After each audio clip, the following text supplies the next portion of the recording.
So there's a story I need to tell. And it's not just a story, it's a memory that's been burned into me. It's a part of who I am now. But more than that, it's a warning. Look, this all went down years ago. I was a completely different person back then. No wife, no kids, just this reckless sense of freedom that honestly, looking back, it feels like it belonged to a total stranger.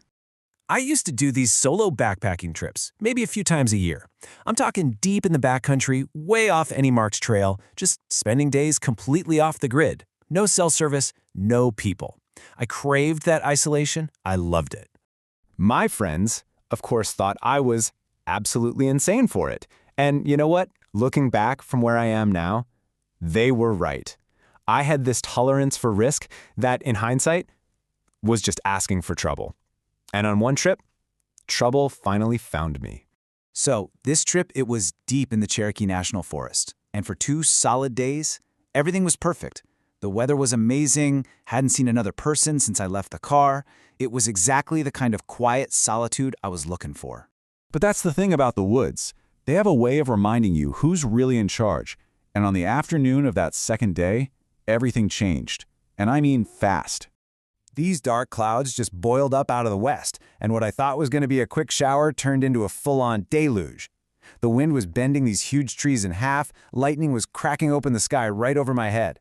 I was soaked to the bone, totally exposed, and for the first time on any of these trips, I was genuinely properly scared. I had to find shelter, right now. And then, I swear, like some kind of miracle, I saw it through the trees. This tiny, 1-story cabin. It looked ancient, but it was a structure. It meant dry. I practically sprinted over, shoved the door open, and just fell inside, not caring about anything else except getting out of that storm. For the first, 15 minutes, I was just in survival mode, catching my breath. But as I started to actually look around, that feeling of relief just started to curdle into something else. Something was very, very wrong with this place. I mean, at first glance, it was just a simple camp. A sleeping bag in the corner, some canned food and water jugs on a table. Nothing too weird. But as my eyes adjusted, I started to notice things. These little details that just didn't add up. I ran my hand along the wall next to the door, and I felt them. Scratches. Dozens of them, just gouged into the wood. Some were shallow, some were deep and ragged.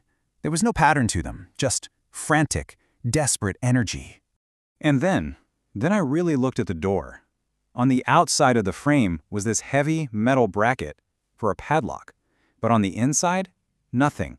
It could only be locked from the outside. The only other way out was a single, small window, but it was screwed shut. 4 screws, 1 in each corner. And you could see the screw heads. They'd been driven in from the outside. And all around the frame on the inside, there were more scratches, deep ones, like someone had tried to claw their way out. And that's when it just clicked, all at once. This cabin wasn't a shelter. It was a prison. Someone had been kept in here against their will. I should have left right then and there, I know, but the storm was still howling.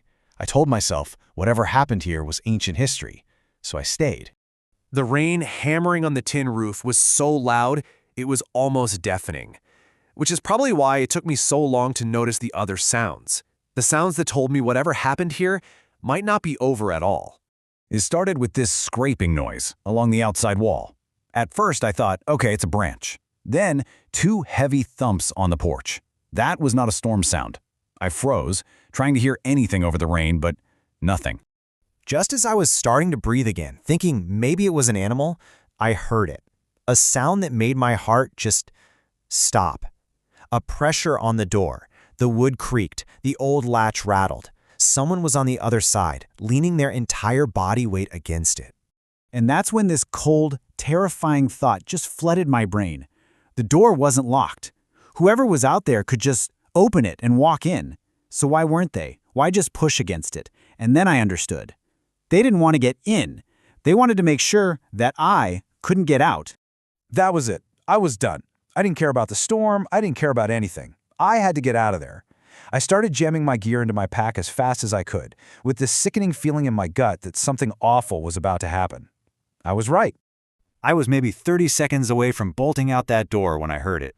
That sharp, unmistakable sound of glass shattering right behind me. I spun around just in time to see something fly through the now broken window, and the entire room just erupted. The heat hit me like a punch to the face. One second I was in a dark, damp cabin, the next the walls were on fire. I scrambled for the door, but it was jammed from the outside, just like I feared. I slammed my whole body into it with everything I had. The frame gave way, the whole thing collapsed outwards, and I fell out with it. I got to my feet and just ran blindly into the dark, rainy woods. I only made it maybe 20 feet before I was tackled from behind. We hit the mud hard. I was fighting for my life against I don't know who or what. He was screaming this raw, inhuman sound, trying to choke me, clawing at my eyes. I shoved him off, scrambled up, and just ran, his screaming chasing me into the darkness. I didn't stop running until my lungs were on fire and my legs just gave out. I crawled under a tangle of fallen trees and just collapsed, completely numb. Time just stopped making sense. I don't know how, but I survived the night. Eventually, I stumbled onto a trail, and the first person I saw took me to a hospital. I had second-degree burns on my arm and my neck. Someone had intentionally set that cabin on fire to kill me. The police couldn't really do anything. I was so far off the map there was nothing to find. My wife thinks I stopped the solo trips because I grew up, and she's not totally wrong, but I never told her this story, and I will never, ever go into the backcountry alone again. The one thing I still can't wrap my head around, the question that still keeps me up at night, is this. Who builds a prison in the middle of nowhere? And who then waits in a storm, just patiently waiting for someone to stumble into it?